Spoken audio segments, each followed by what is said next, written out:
Hey guys, welcome back to the D-Res podcast on Clownfish TV. This is Neon, and today I am here with a very special guest, Mr. Art Thibert. How you doing, Art?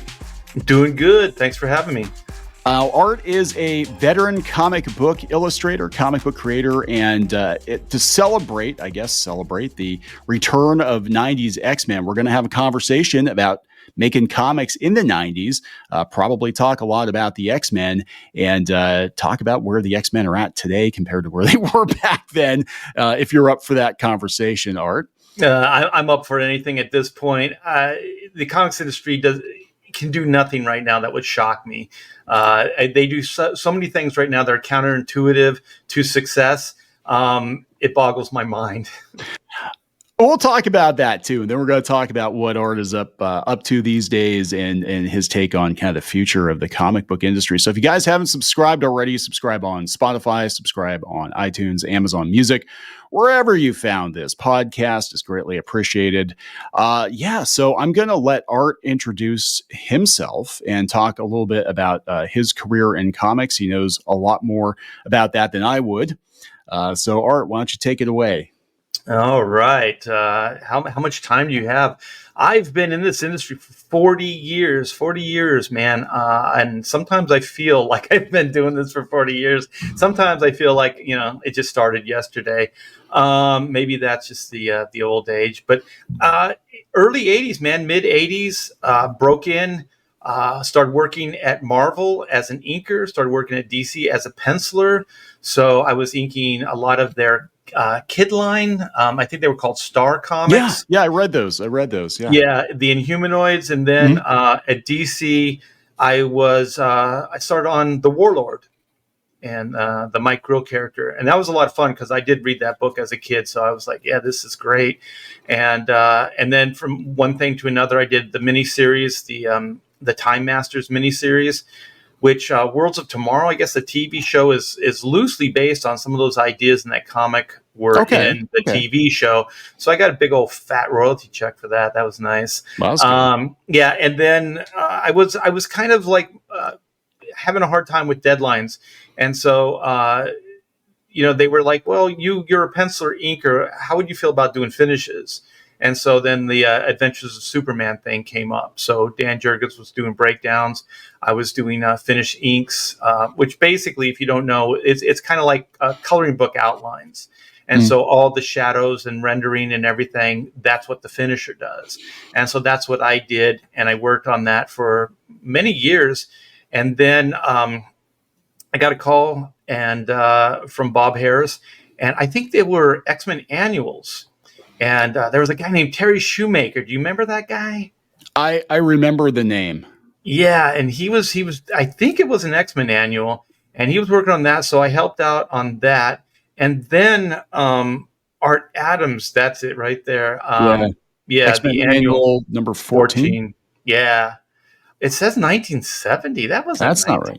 Well, that was probably the first year. I'm guessing that was first year they did the annuals, maybe. Yeah, maybe, but maybe that wasn't the issue. Oh, yeah, 1990. Okay, yeah, that sounds more right. Yeah, I was like, wow, you've been doing this a long time. That's before I even broke in, and that's when I was in high school. I was a prodigy. And so then, I started helping out. I worked on the annual, eat some Art Adams stuff on that. Mm-hmm. And then Jim Lee was like, he was digging the stuff I was doing on Adventures of Superman. And so Bob gave me a call, and I started going over and inking Will. I inked Jim first on some Uncanny issues, so kind of helping out Scott Williams on some stuff. I think I did 2 or 3 issues on my own, and then there was this idea that Wills could do an X Factor, and then I would work with Wills Portacio on X Factor, and then Jim Lee and Scott Williams would do the Uncanny book. Mm-hmm. And so then these books would kind of run together, and they didn't really cross over, but it felt like they were in unity, kind of like a continuation of the same universe, the same story, the same ideas. And so then one thing led to another, and they became very, very, very successful. So that's kind of up to the X-Men.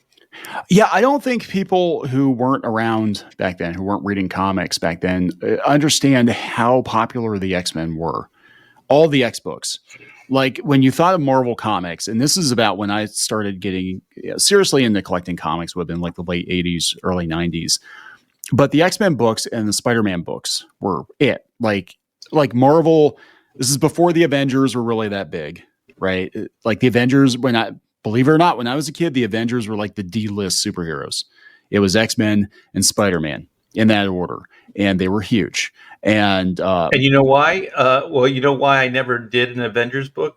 hmm. That's why, because it wasn't very successful. Yeah, like everybody now, they're like, oh, Iron Man and Captain America. I'm like, the reason that Disney has those characters is because they sold the good ones off. They sold the rights to the good ones off to Fox and to Sony. They sold Spider-Man and the X-Men and the Fantastic Four. And yeah, at one point, the Fantastic Four was bigger than the Avengers. Like nobody read the Avengers. Yeah, it's weird because I was looking back the other day and thinking like, man, there's a book I don't have a run on. That's the Avengers. And you think, oh my gosh, that would be great to have that in your resume, right? And then I think, well, when I would have been available to do the Avengers around that time, the Avengers wasn't a very successful book. So it wouldn't even have been a lateral move. It would have, you know what I mean? It just didn't make any financial sense to do that. So I never worked on any Avengers, and very few of the Avengers characters, actually. I did do a run on Captain America with Dan Jurgens, and I did do a couple Iron Man issues over Tom Grummett, but I think that's all as far as X-Men characters. I mean, not X-Men, but Avengers characters. Yeah, it was kind of weird. Like I said, when I was a kid, I did read West Coast Avengers. I did like West Coast Avengers. I did read that. And actually my first West Coast Avengers storyline was, I think, Vision Quest. I think I picked that up. Well, the reason you picked it up is the John Byrne, right? Yeah, it was beautiful. I mean, it was beautiful. It was good. It was beautifully drawn, but I'm like, I don't understand why she's got kids and now she doesn't have kids and she's married to a robot, and none of this makes any damn sense to me. But, you know, I think I picked that because I want to say it was part of, they had like a crossover event or something. I think it was Inferno. Was that what it was? But, you know, I picked it up because I had to, because I was reading Spider-Man. But yeah, they had like 4 Spider-Man titles and they had like 4 or 5 X books, and I bought like all of them. Like that was my thing. So, you know, X-Force, X-Factor, X-Men, Uncanny X-Men, New Mutants, and then there was Excalibur, right? Excalibur. That was the outlier. Like if I had a little extra money, I'd pick up Excalibur. Which that was Alan Davis, man. That artwork was fantastic. Oh, it was amazing. Like it was. And I'm trying to remember. I think that was that a more expensive book? That was like their prestige. You know what? It did seem like it was more like the pages. The paper was better, like thicker, and it was not laminated, but they were shiny-ish. I think that was because I know they had, like when I was collecting, it was like $1. They went up to $1.25, and it was like $1.75 was for the better stuff, and then like a number 1 would be like $2.25 or something like that, you know. And but it's so alien to talk about like how popular the X-Men were back then today, because they're in such a decimated state, right? You know, just as an aside, the thing that was great about those days, Neon, is that if you were a good talent, there was a destination for you. You know what I mean? There was a payoff, because there were lines of books that you could do at either Marvel or DC that were kind of designated for the best of the best in the industry. Mm-hmm. So if you were just breaking in, you had something to aspire to work towards. And if you were good, you had a place to go and make decent money. You know what I mean? Maybe even great money, like later on with the X-Men stuff. So it was basically a way to incentivize, you know, being good, you know, working harder at your craft and things like that. So X-Men was a destination, you know, for a lot of talent. Yeah, and that's how it felt, because it felt like you had to work your way up the ranks to get something like X-Men or Spider-Man. And it was always like hotly debated, like, okay, well, you know, when Jim Lee leaves, who's going to take over? When Todd McFarlane leaves, who's going to take over? And they better be good. Yeah, I know some people were initially disappointed with Mark Bagley taking over Amazing Spider-Man, but I actually like Mark's work quite a bit. And But yeah, it was. I mean, it was like a huge deal, and we had teams on these books for a while.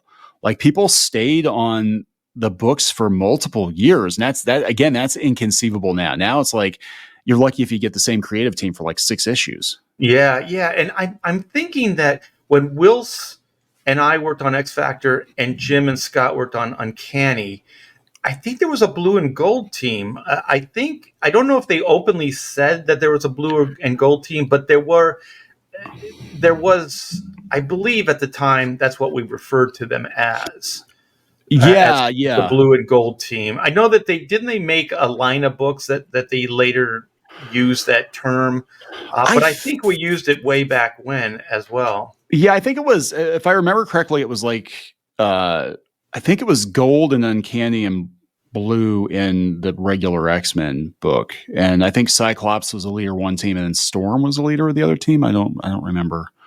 Yeah, But because they split. in X Factor we had basically we had the classic X-Men, I think the original. So it was Scott, Yeah. Jean, Beast, Archangel, and Iceman. I think we had the original team. Yeah. X Factor started out. Yeah, it was weird because X Factor, that was a big jump because X Factor was originally the original 5 X-Men.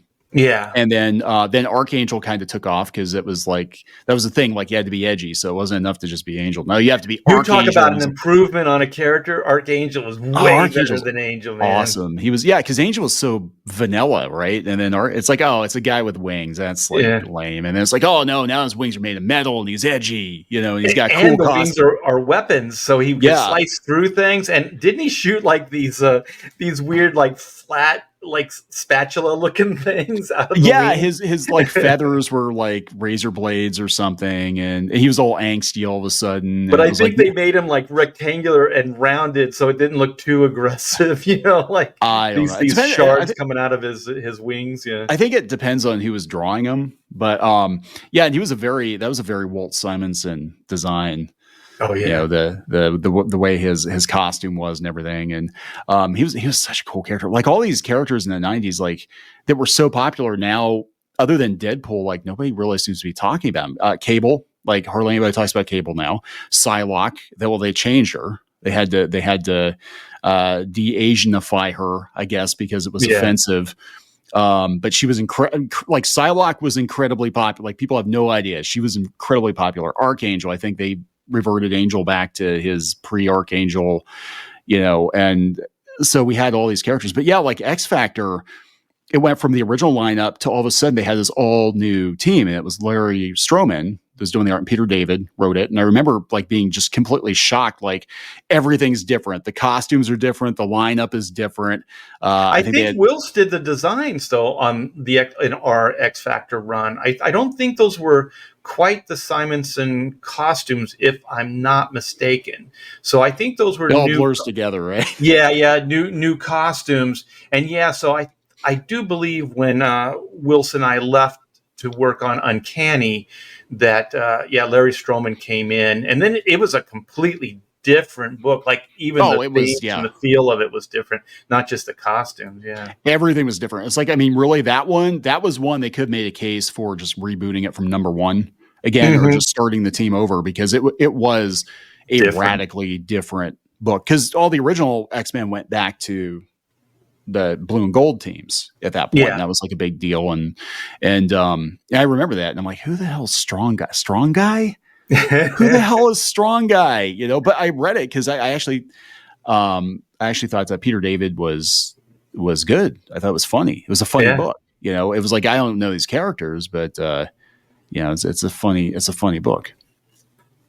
So, but yeah, and then it seems like the X-Men kind of like, we had the animated series, which we'll talk about a little bit, because that was that really put, I think, at least in the pop culture consciousness, the collective consciousness, that animated series kind of cemented the X-Men as being on par with, Spider-Man and Batman and, all these characters that, people buy more mainstream because cartoons were in everybody's home versus, comic books. You had to go to a specific store to pick them up, things like that. But, the cartoon was in everybody's home. It was on TV.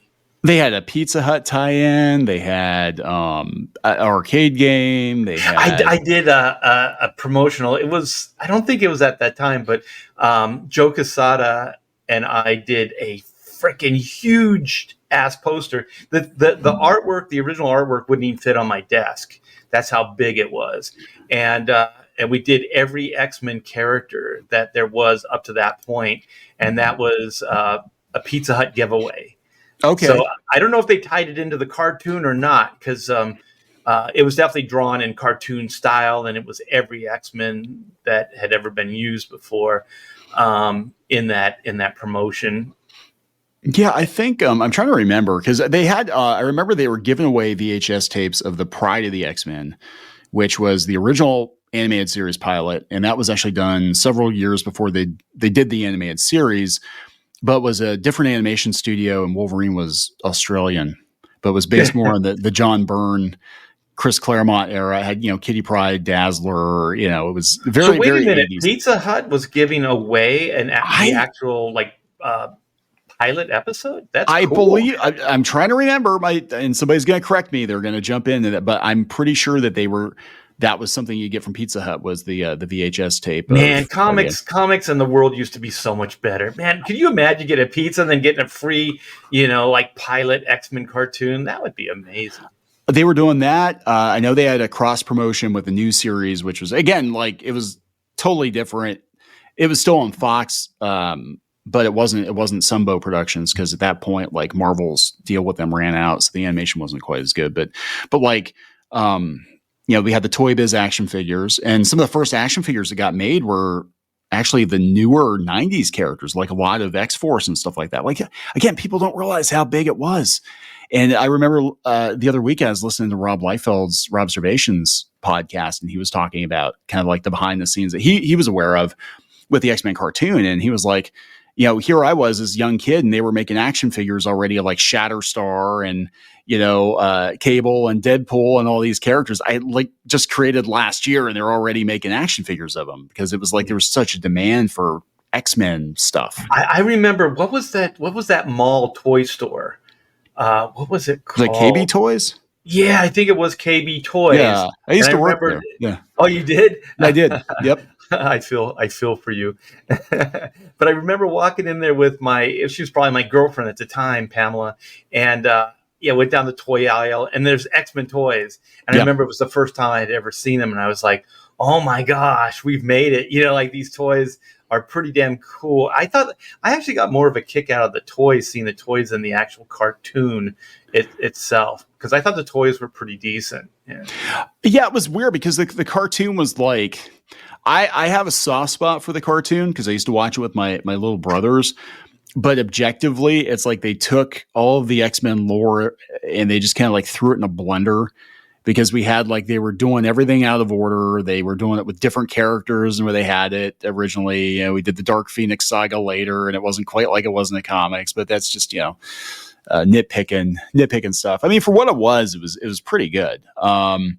Well, you were definitely the age that they were trying to market towards. Yeah, I was already an adult, and I was I was in my teens. The cartoon was the voices were kind of strange to me, and the animation was okay, but it was a big deal. Now it had they were both on Fox, but had kind of the unfortunate luck of going up against Batman the Animated Series, which was killer, which was just absolutely freaking amazing. Yeah. And it was interesting that Robservations podcast, he's like, actually the first version, I guess, that they turned in, the animation studio turned in, Fox sent it back because they said this isn't good enough.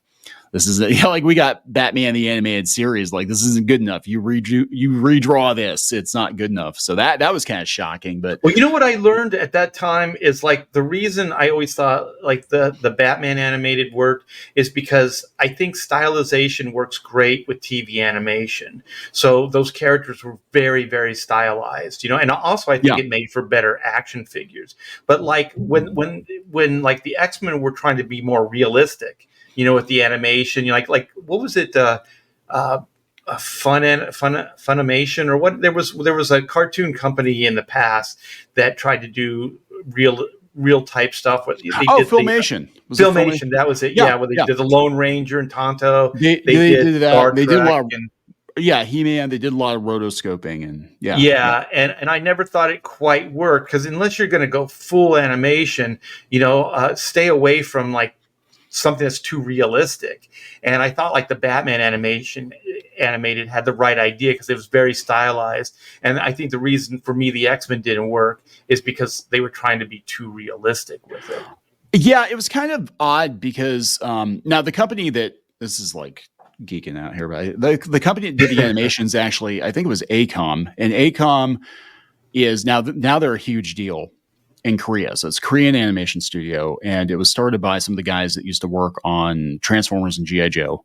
And they used to use Japanese studios to do the early Transformers, G.I. Joe, Spider-Man and His Amazing Friends. And those cartoons look really good. Actually, for their time, they still hold up. Dungeons and Dragons, it holds up really well. And then they started using ACOM, I think, because they were cheaper. And then ACOM started doing the animation for The Simpsons. And then they're the ones they brought in to do. What was Film Roman? I thought they did The Simpsons. And then they farmed out to what was it? To one of the Canadian companies. Nelvana. Yeah. Nelvana, yeah. Yeah, Nelvana. I don't know if they did. I don't know if they did The Simpsons, or they might have done the early. See, there are gonna be people out there that are gonna be like, "Oh, Leon, I'm the biggest Simpsons nerd ever." And I know ACOM did the animation though. Okay. And there people complain because I know like they started doing later episodes of Transformers, and you could tell a huge difference. Like there was Transformers was like my favorite cartoon show. Transformers and G.I. Joe were my two favorite cartoon shows. You talk about a thankless job. Oh my gosh. Can you imagine trying to animate all those Transformer characters? Oh yeah. With computers, it seems like it's tailor made for an animated, Transformers, but remember how like Iron Giant was done? It was basically a computer animating the character, but instead of like going all high tech with the rendering and stuff, they kind of played it down to like line art, and then cell shaded it like the rest of the episode or the rest of the world. And I thought, man, you could do killer Transformer stuff like that. Yeah, they did later some of the shows, but they didn't really. I don't think they did it as well. And then it looked obvious, like Transformers were obviously CGI, but they're so dang complicated. But like ACOM did these episodes, and it was like, God, they were the ones that had the most animation errors. They looked very static, like there wasn't a lot of action, and they were the ones that did, from my understanding, they did the early episodes of the X-Men animated series. So I can understand Fox is like, okay, we've been running Batman now for how many months, and this thing is just killing it. And we got Spider-Man coming, and that's a different animation studio, and Spider-Man looked pretty good. Everybody was way too buff in that, but whatever, it still looked pretty good. And then they were like taking a look at X-Men. They're probably like, "Oh God, send it back, send it back to the kitchen." It's not done. It's not done. But for what it was, I thought it did pretty good. But again, I might have the nostalgia goggles on, because I was all about like everything X-Men back then, and it's so surreal to see kind of the state that the X books are in compared to even like the Batman books were not as big when I was a teenager. Like they were bigger, Batman was definitely more popular than Superman, but like they weren't that, like Batman would register on the radar every once in a while, but it was like, you look at the Wizard, you look at like the top 10 characters, and they were almost all X-Men characters, Spider-Man characters. And occasionally you get, a Batman character in there. Oh, Bane. Ooh, Bane's on there now, or something like that. But and now it's like completely flip-flop, where it's like Batman is like propping up the entire industry. And the X-Men books are there too, but they just have, prom. That's what they do now. They don't, they don't do anything except hang around this giant tree and dress up and like, what the hell is going on? Yeah. I don't understand any of that, because these are characters of action. Action is all these characters are. They don't sit around talk, and if they do, it should be maybe a couple pages, and then they go off and do something cool. If you're writing the majority of the stuff is just talking heads and then maybe 2 pages of action, then you got this all wrong. Yeah, I just never understood like the decimation of, and I'm just gonna sound like an old man ranting or whatever, but like to see the X-Men go from that, where they were just a fixture of comic shops. And, everybody, even outside the comic shop, knew X-Men, and kids were buying X-Men toys, even though they never picked up a comic book, and they're buying these obscure characters. Like, you very seldom saw those toys on clearance. Even the weird characters would sell because they were cool looking. Yeah. Mojo would sell. He was weird as hell, but he was cool looking. Fat guy with spider legs. That's kind of cool. But to see them go from that to what they are now, I'm like, did you try to fail? Like, I don't understand. Like, Marvel, money in the bank. It's not hard to get this right. John Byrne's doing it himself. Okay, like, John Byrne's out there. For those of you who don't know, John Byrne, of course, was the penciler on X-Men for many years, fan favorite. He's actually doing, or did, an X-Men fan comic. I'm using finger quotes here. And it was fantastic. And if Marvel ran that instead of whatever the hell they've been doing, I think X-Men would be in a much better place. It's great looking, man. Whenever I want inspiration, I go check that out. And then somebody on a live cast last night said, Art, you should make an offer to Byrne and ink that series. And I was like, oh shit, that'd be great. I've always wanted to ink John Byrne. He's one of the guys that got away. I've worked on projects that he's been part of, but I've never put ink over any of his pencils. So I was like, oh, that could be fun. Yeah. I'd be afraid to. I'd be afraid, like, whoopsie. I just kind of spilled that bottle of ink all over. I would be inspired, man. I would have a field day. The only thing, Neon, and everybody that's listening, I don't know if I have it in me to commit that kind of time on a series, because how many issues does he have done? I thought it was like 25 or 30. Yeah, he's just been like plugging 2 away years, 2 years of a run. I don't know if I want to commit, 2 years of time. I'm just like, that's what blows my mind, though. Like, you have guys like John Byrne that clearly would love to work on X-Men again, right? You've got top shelf talent that would love to work on X-Men again, and instead they're just kicking around this big old tree. Yeah, dressing up. What? You know what, Marvel? Yeah, Marvel, make an offer. That thing has to be published with the Marvel logo on it. All that Byrne stuff is absolutely fantastic. And if you guys don't know what we're talking about, just type it in. Do yourself a favor. It's absolutely amazing. Yeah, make them an offer. People would love to see this thing as an actual comic book. I'd make it look bad, though. That's the problem. I mean, they already look kind of bad, but like you mean it would make Marvel look bad? Oh yeah, it would. It'd be like, wait a second. John Byrne did this himself for no money, with no editorial oversight, and this is proper X-Men. And what are you guys doing? It's like, funny. which male member of the X-Men are going to dress up in heels today? That's all they that's have to do is say it's an Elseworlds tale done by the vision of John Byrne. Just some kind of disclaimer, throw it up front, and then publish the damn book and pay John Byrne $1 billion. Just give him a bunch of money and let it happen. So do you have any stories? I know you said all these books that you worked on are kind of blend together, but do you have any fun stories from that era? Well, some of the most fun is just actually coming to terms, and this isn't really bragging. I hope it doesn't come across that way, but coming to terms with the amount of money that was coming in. And I remember my girlfriend, who eventually, married me, Pamela, and she was over at my apartment, and we were like, we should go out, get some food.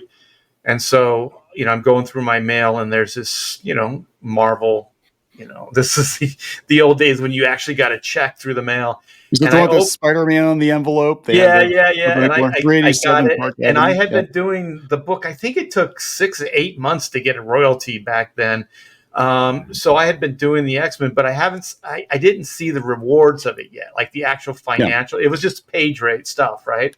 And so I said, let's go out to eat, and I just grabbed the envelope and put it in my pocket. I'll open it when we get to the restaurant, right? So back then, a big night out would be like Sizzler or something, because we're poor, and so as we're eating, I open the envelope, and it was tens of thousands of dollars. It was amazing, and it was for the first X Force or X Factor that I had done, and I was like, holy shit! And then I Baby, we're called. getting Sizzler tonight. Yeah, I order two of everything. We're With drinking everything. alcohol. Yeah, yeah. So it was priceless. I wish I had videotape of just my reaction. But then I called Jim Lee. They had Homage Studios at the time, and Yeah, yeah. I had Hack Shack. I remember the way all this stuff happened is for me, it was always like you make it, you fake it till you make it, right? So this is the day of fax machines. So we would fax back and forth between Jim Wills and Scott all shared studio space, which was basically an apartment. And so I was renting space. So I actually had, a studio to go to. And I did letterhead, and it said Hack Shack Studios. And so I sent it over there, and I remember getting a fax back, never before, and Wills had drawn up a logo that said Homage Studios. So that's like the first, oh, now we have studios. It was a big deal. So I remember talking to Jim. This is back with the check now, and I was like, Jim, do you know about this? Like this money? And he's going, yeah. I mean, the sales numbers, blah, blah, blah. He was always more business oriented and savvy than I was. And so he goes, yeah, this is what it's going to be like, Art, for the remainder of your run. These are the sales numbers, and they're going up. And I'm like, holy shit. And he goes, yeah, this is big time. And so that was the first time I realized that things were going to change, and the comics industry was changing. These books were actually changing the landscape, like you said, along with Spider-Man. Mm-hmm. So it was once one in a million, to be part of this. And like I said, I had no idea. It was really just a page rate gig at first, working with cool people and drawing, cool stuff. That's really all it was for me. And then the sales started, increasing. So that's one of the interesting stories. And then my wife reminded me of this one when we were eating just before we went live here on the show.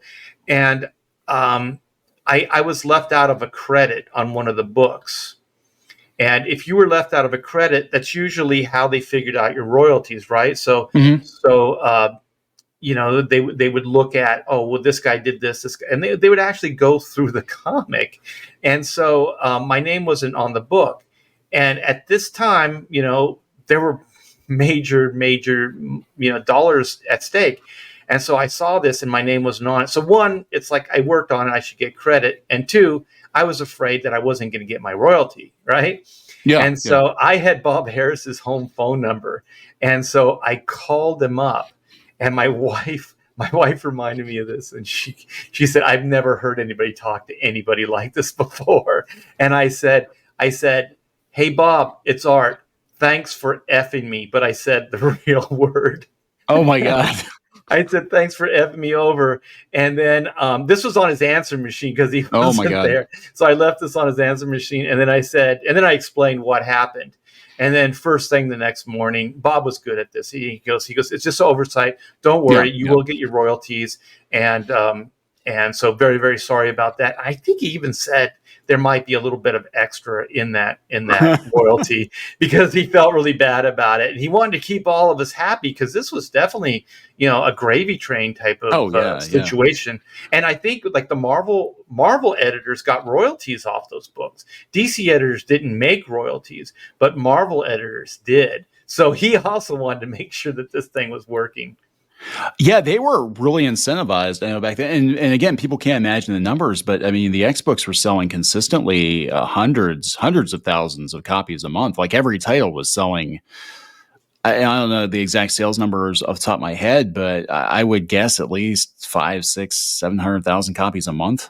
Yeah. Yeah, and then we haven't even got to the big event stuff yet. Oh yeah, but yeah, they were doing very, very well. And like I said, I'm very thankful that Marvel stood by me, and that the readers and the fans liked what we were doing.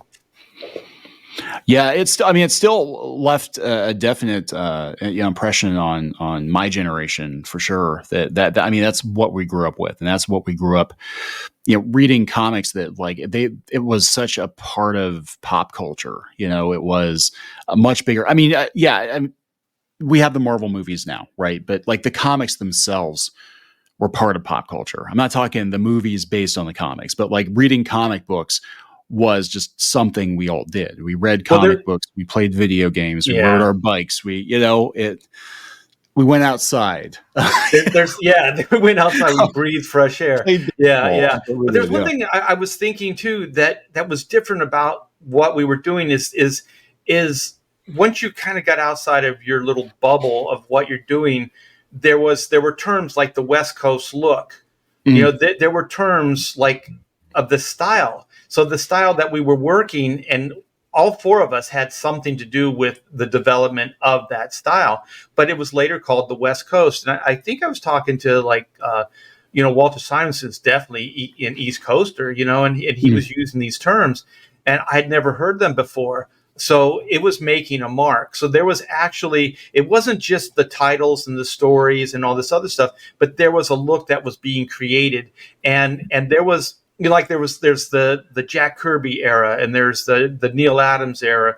Well, there was a West Coast style era too. And it came from the four of us. And that was interesting as well to see, because people were emulating that look. They were emulating that style. And that's really flattering.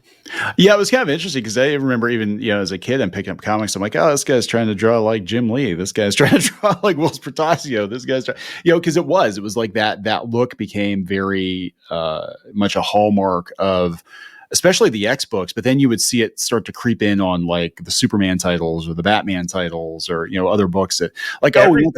We want Silver Sable to sell, so let's draw it like we draw the X-Men or something, Yeah, we had like the Z hatch or scissor hatch. We had the uplighting. There were various like techniques that we used, and then you start seeing other people emulate those, and it's very, very flattering. And it lasted for about 10 years. So there was a style that dictated what comics looked like for that basically decade. And I'm just so thankful that I was part of it, and that people supported it. That's awesome. Yeah. So let's talk about what you're doing now, Art. So you're still making comics. People need to know that you're still making comics. I've never stopped. Yeah. I've been very, very fortunate in my career because I've always been places where things were happening, so like Superman was one of my first big gigs. And then it, went up to the death of Superman, and then Lois and Clark, getting married and all that other stuff. So there was a lot of that. And then there was like the X-Men, and then there was Image Comics, and then there was, the Ultimates, and I worked on some of the Cliffhanger books, so all these like big events. They were fun. Those Cliffhanger books were. Yeah. And so there was a lot of, being in the right place at the right time, working on influential books. And so from Image Comics or from Marvel, a lot of legendary artists left.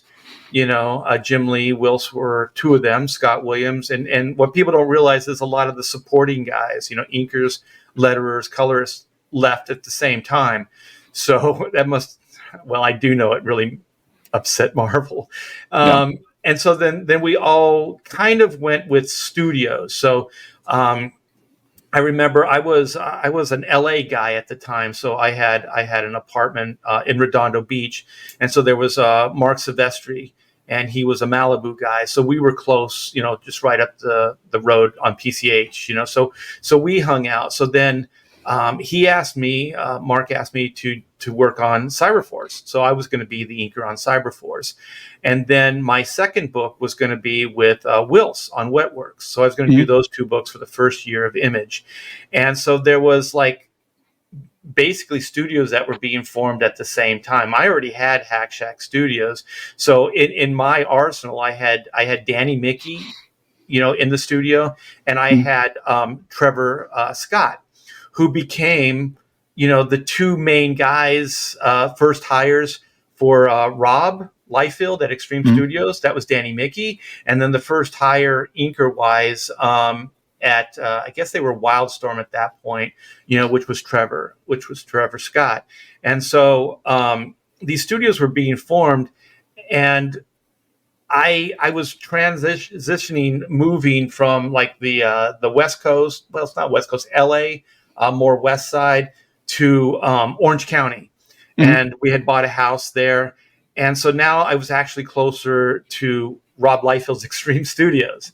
So Danny was already there, so I was hanging out with all of these guys at the time. So Jim wanted me to work at Homage. They had just bought that La Jolla facility. So he showed me what would be my office. I had a great view of the ocean and everything. It was fantastic, but the commute would have killed me. Top Cow, the commute would have killed me. So Extreme was kind of like, it was close. The commute was easy, and I knew most of the guys that were there already. So I started working there, and Rob just had this observation that I wasn't kind of happy there, because I was mostly working as an inker, and he said, I know that there's this other part, this side of you, the creative, that wants to do other things. He said, would you want to do your own book? And so I was like, sure, yeah, I'll do my own book. And he goes, well, what would that be? And I was like, give me a day to think about it. So I came back to him with Black and White, and so then he gave the green light, and Black and White in 1994 was born. And so, like you said, I've still been doing comics. So 30 years later now, I'm bringing them back. So with Indiegogo and these crowdfund platforms, I'm bringing back this independent book that started in '94 to Image Comics. And so I got volume 1 that I had done the campaign for. We put that book out, and so now I'm on volume 2, and we're just about ready to close it out. So the book is done. We're going to get the books back from the printer very, very soon. They're going to be shipped tomorrow, actually. Oh, cool. So I've seen the book. The book looks fantastic. So I think we're at 135,000. So anybody who's backed that book, thank you. I think we're 2 backers away from 16,000, or not 16,000, 1,600 backers. So I want to thank everybody that supported that book and that has backed that book. And if you haven't, please do so very, very soon, because we are going to be closing that out probably next month once we go into fulfillment. Now, is that something that you're going to sell after the fact then? Yeah, like I said, we got like 1,600 backers. I printed up 2,500 books. So one thing I've learned by doing these crowdfund is it might seem like a big number, but there's always ways to market and sell these books. So it seems like we have a lot of extras, but not really. You can do second chance campaigns. Yeah. You can sell them through your website. You can go to comic conventions to sell them. So there's always avenues that way. So so that's what we're doing right now. We're independent, baby. So we're independent of Marvel and DC. I really feel free. Don't have editorial, breathing down my neck. I don't have somebody saying this is the right way, this is the wrong way. So there's really only one way, and that's this guy, Yeah. Well, the cool thing about this is that, it seems like that's where most of the excitement is, currently is with crowdfunding with independent comics, because a lot of people now, I think they're just kind of fed up with the system, because, Marvel and DC have become so corporate lately that there's the creativity, the freedom that you guys had back in the day that actually led to massive success. I just don't think is there. And nor do I think, in a lot of cases, the talent's not there anymore either. It just seems like they're kind of treading water. I mean, it's embarrassing. And if the talent is there, sorry to interrupt, they're not treating them well. You know what I mean? No. They're like holding them really, really tightly, so they can't really express themselves creatively. So there is some good stuff, good artists out there, but they're just not letting them do anything. Yeah, and what incentive is there for them to come up with anything new? I mean, again, looking at the '90s, all these great X-Men characters and characters in other books too that were created, but that seems like the last decade where Marvel and DC actually had a lot of new characters being created, because there's really no incentive for anyone to create new characters because the royalties aren't there like they used to be. They're going to go make a $1 billion movie off of your work and give you a $5,000 check and a thank you. Like, okay, well, we're eating it at Sizzler tonight, and that's about it. Yeah. That's all we can afford is Sizzler. So I mean, I can kind of see from that point of view, but yeah, it just seems like I had a conversation with somebody at Disney Publishing a couple of years ago, and they told me that Disney basically views Marvel as ancillary merchandise, the comics as ancillary merchandise. To them, and he literally told me this. He said, we make more money off of T-shirt sales, one piece of art that we can use again and again and again, than we do off of comic books. And I have been exploited with some of that artwork. Yeah, I'm sorry. I heard that. I'm sorry. Working at DC, so long ago, it was always that. Like Warner Brothers was always kept DC around as a tax write-off and for licensing. So they could make more money, with Underoos, T-shirts, whatever, toys, than they could off the comics. So, it's kind of always been the case. It didn't have to be, but I do remember like when like DC, like when Superman sold so much, when the death of and things like that, and when they killed Robin off and things like that, these events, I do remember talking to Mike Carlin and the Warner Brothers execs. They didn't know what to do with the success. You know what I mean? Like they right. didn't know what to do. They were dumbfounded. Oh shit, we're money. We weren't planning on that. Oh no. Yeah, we were. Now what about our tax deductions? What about this? What about that? You know what I mean? Now Time Magazine's doing articles on this stuff, and it's become front page news. What do we do? X-Men, like Marvel was always more consolidated. At the time they didn't have the Disney overlords. I think when I worked with them, they were owned by all kinds of companies. I think even Revlon at one point owned these Marvel. It probably did, yeah, because it was. I remember there were like different companies, and there was like some movie company, and then Toy Biz. They were like the last owner, which is how like Perlmutter came into the whole exactly. But there was various owners, but they kind of just left Marvel alone. So if there was success at Marvel, nobody really freaked out, because there was a corporate overlord, but I think for whatever reason, just to pad their portfolio, they had, Marvel there, but didn't really have too much expectations for it, Yeah. But DC, I do remember like Mike telling me that. It's like, oh no, now what are we going to do? We have success. Yeah. Yeah. He, Mike Carlin. Yeah. I actually popped in. He was on a stream. Was it with Graham Nolan? I think he was on. Yeah, we're gonna do one like Graham, Mike, myself, and Dennis Cowan. We're trying to get that together right now. Dennis Cowan, he was so good. He was so good. He worked on Cloak and Dagger, didn't he? He's done so many different books, but like his Batman stuff is what I really remember. Oh yeah. But yeah, Mike Carlin, I actually, this is a true story. When I wanted to break into comics when the comic book industry had pretty much imploded in the late 90s, and that was in my early 20s. And I took a trip to New York, and Mike spent almost 2 hours with me. I'm not even kidding. I was in his office for about 2 hours, and he was looking at my samples, and he was like, "You're close. You need some work." But he said, "Here's the problem." He said, "The problem are these bigger names can't get work now." And so he went over, and I'll always remember this. And this would have been, I want to say like 98, 99, somewhere in there.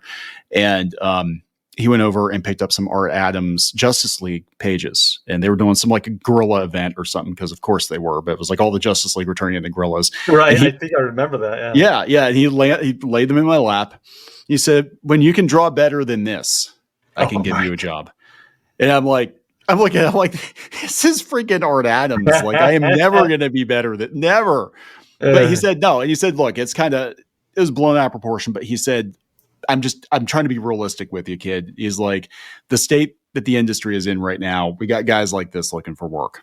And yeah, Mike was always really, really honest. Yeah. At times it was brutally so, but you always respected the honesty. And I always said similar things like that at comic conventions. People would bring their portfolio and ask for a review, and I give them a review, and they go, "Well, what could I do? What could I do? Marvel isn't hiring right now. DC isn't hiring. Blah blah blah." I go, "Is that what they're telling you?" And he said, "Yeah," and I said, "If you were better than the best guy they have right now," I said, "they would hire you in a heartbeat." And then they're just like, "What?" And I said, "Why wouldn't they? Because if they don't hire you, then the competition is going to hire you." Right. And so I said, "It sounds like it's not tangible, like you can't, but it's the one exception, right? So if you are really, really good, they will create opportunity for you, Yeah. And that was that. And I do remember this conversation. Mike has said, I have a ton of those Mike-isms, like your story, Neon, is I remember talking to Mike, and this was when I was working on Adventures of Superman, and I asked him for a raise. And so then he goes, "You want a raise?" I said, "Yeah, I've been working with this page rate for X amount of time, whatever.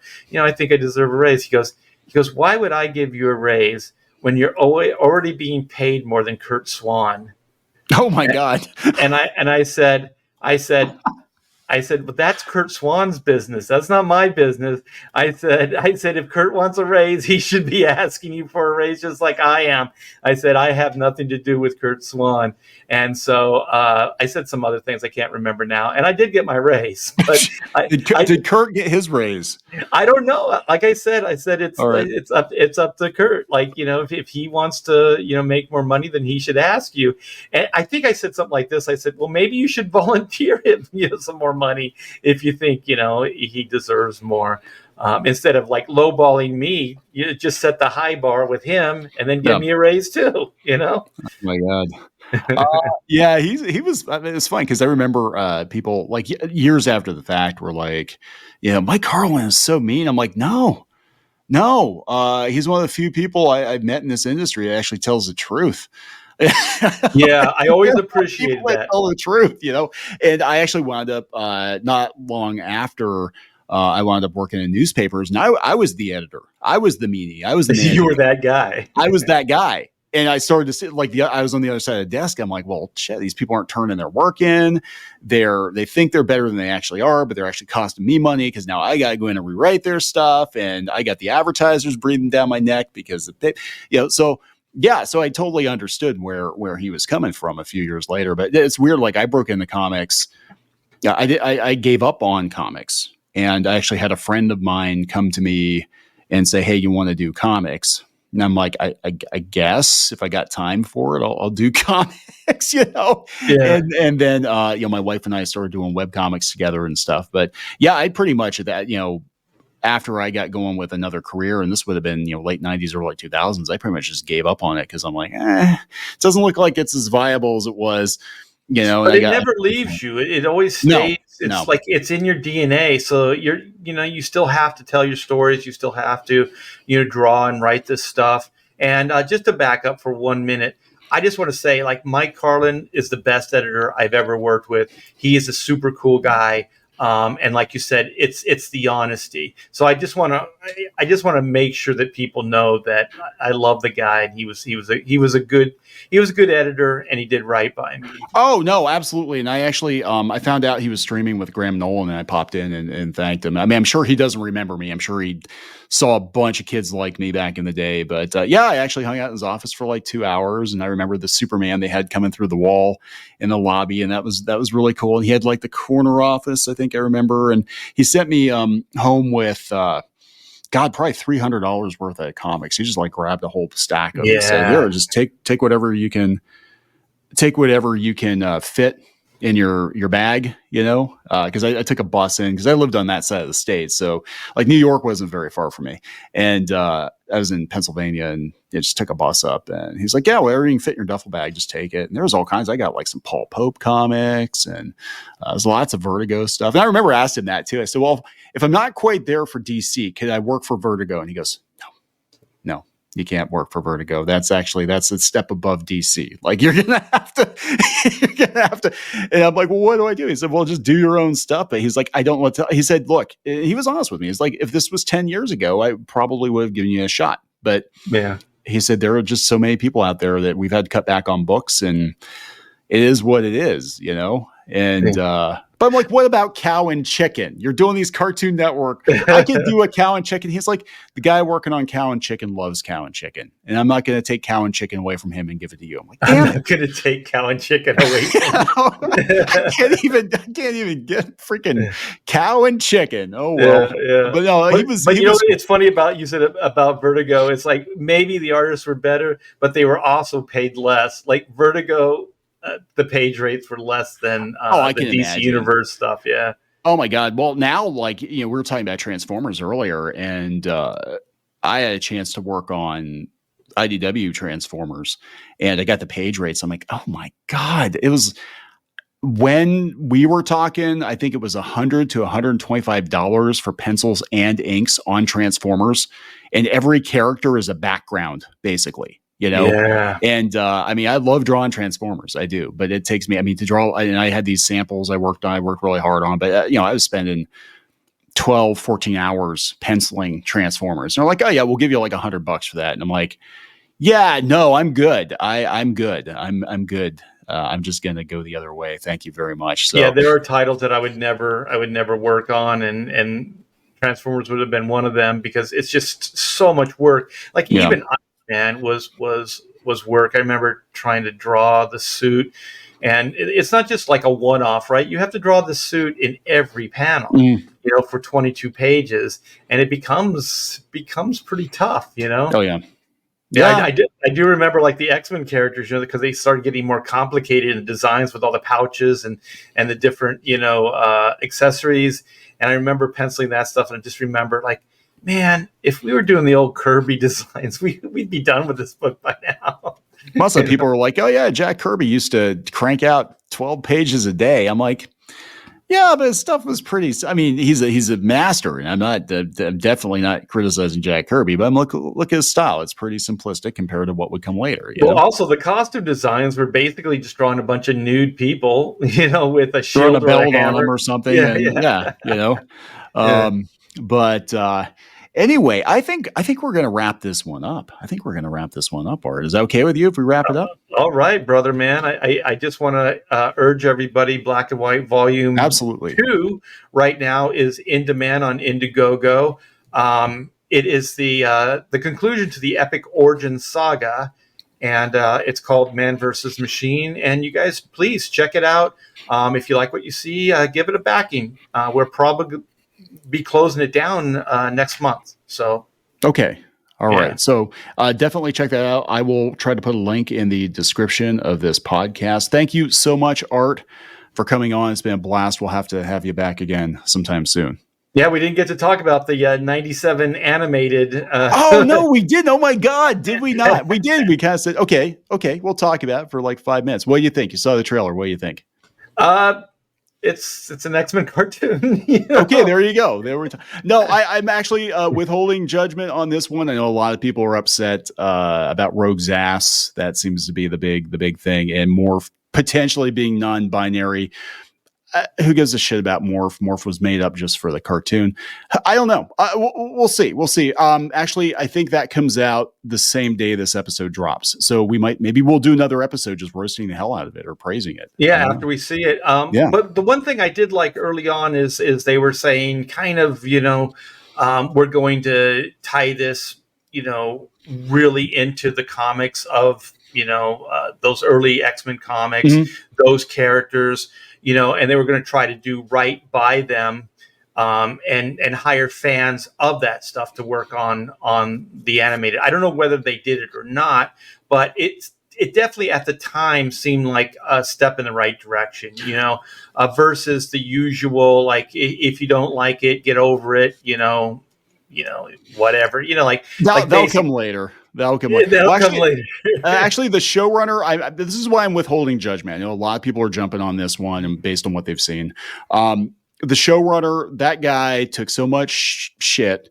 He worked on The Witcher for Netflix, and he was one of the ones who was like, you're deviating too far from the source material. And he took a lot of shit for it. So I'm like, if he's saying he's going to try to do right by these characters, I'm going to at least try to give him the benefit of the doubt. Yeah. That's, And there's definitely still, your corporate overlord that has the final say. Yeah. Disney's going to Disney. Rogue's not going to have a big ass because Disney's going to Disney. So yeah, and if they're gonna go after the new Deadpool creators and stuff like that, and say that they're going to rework the final act, then what chance does X-Men 97 have?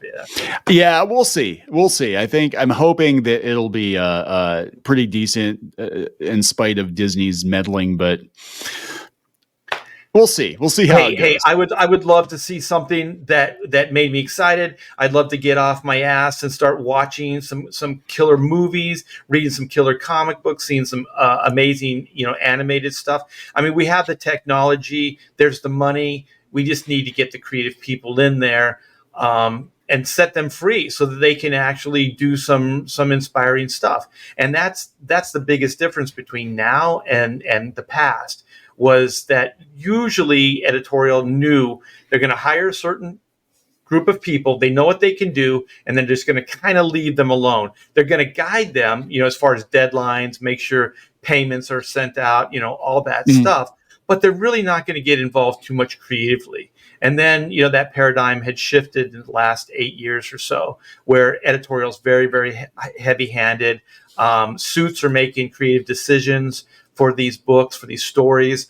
And that's the biggest difference. And that's what's killing things. That and just, this, I guess it's kind of like the investors, that they can get investment money to help them with these productions and stuff like that. So there's a lot of, externals that are coming down on these creators that they never had to deal with before. So I really do feel for these guys. And my parting shot is that's why I'm not there anymore. And I'm doing my own thing. And I'm talking to Neon right now. And I applaud people like Neon, Geeky, just doing the independent thing, putting out their own books and just speaking the truth, speaking what they think, and just freedom. Just, my gosh, the things we're saying, it's really good to be here right now. And I want to say this too, like, this is where I want to retire. I want to retire doing indie books. This is where my love is. This is this group of people that we've been able to cultivate and bring over. I guess the disenfranchised, from Marvel and DC and whatever else mainstream that we're actually, that we're getting through to. Yeah, right. It's amazing, and it's a great place to be. This is the most fun I've had in comics in 40 years. So, that's awesome. Yeah. All right, sir. Well, now we're gonna wrap it up. So thank you for reminding me what the episode was about. Yeah, I'll be back if you want to talk about it. I'll watch the episode and we'll. All right. Thank you very much, guys. Again, check out Black and White on Indiegogo. Thank you, Art Thibert. Follow him on his social accounts, and I'm sure you post art all the time, so it's cool to see that. Yeah, I got a YouTube channel as well. That's right. You do it. Yeah, the Pontificators. I think you've been on an episode or two. I think I was on. Yeah, I was on before. Yeah, I'll have to pontificate again. All right, guys, please subscribe to Derezed for more pop culture news. We talk about video games, talk about comic books, movies, and we're going to be talking about the paranormal too. So we're going to get into some different stuff over here. Thanks so much. We'll talk later. Thanks again for listening. More news and videos are available on our website at www.clownfishtv.com and on our YouTube channel, Clownfish TV.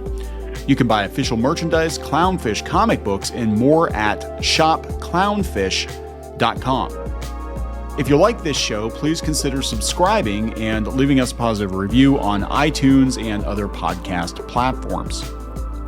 If you're looking to help support this show financially, go to clownfishsupport.com. If you would like to sponsor an episode of this show, send us an email at business@webreef.io. This podcast is a production of Clownfish Studios, LLC and Web Reef Media, proudly made in Pittsburgh, USA.